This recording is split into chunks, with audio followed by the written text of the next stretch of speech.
শেখ হাসিনার রায় ঘোষণা। কে এই বিচারক? গোলাম মুর্তজা।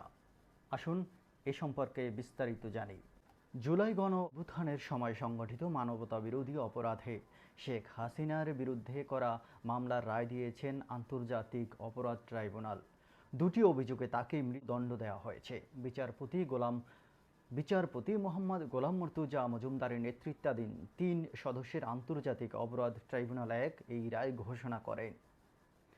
মানবতাবিরোধী অপরাধে বিচারের জন্য পুনর্গঠিত আন্তর্জাতিক অপরাধ ট্রাইব্যুনালের চেয়ারম্যান বিচারপতি গোলাম মুর্তজা মজুমদার বাংলাদেশের সুপ্রিম কোর্টের হাইকোর্টের আপিল বিভাগের একজন বিচারক।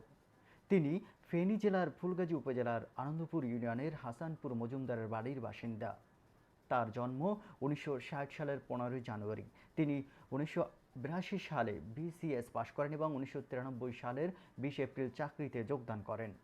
জেলা ও দায়রা জজ এর চাকরি থেকে 2019 সালের 14 জানুয়ারি অবসর গ্রহণ করেন। দীর্ঘ চাকরি জীবনে 19 বছর জেলা ও দায়রা জজ ছিলেন। এর আগে তিনি ঢাকা বিশ্ববিদ্যালয় থেকে এলএলবি ও এলএলএম পাশ করেন। গত 8 অক্টোবর বিচারপতি মোহাম্মদ গোলাম মুর্তজা মজুমদার সুপ্রিম কোর্টের হাইকোর্ট বিভাগের বিচারপতি হিসেবে নিয়োগ পান। এর আগে সুপ্রিম কোর্টের পরামর্শক্রমে হাইকোর্টের 2 জন বিচারপতি এবং একজন অবসরপ্রাপ্ত জেলা ও দায়রা জজকে নিয়ে 24 জুলাই আন্দোলনে হাজার হাজার ছাত্র জনতাকে তার বিচারে আন্তর্জাতিক অপরাধ ট্রাইব্যুনাল আইসিটি পুনর্গঠনের সিদ্ধান্ত নেওয়া হয়।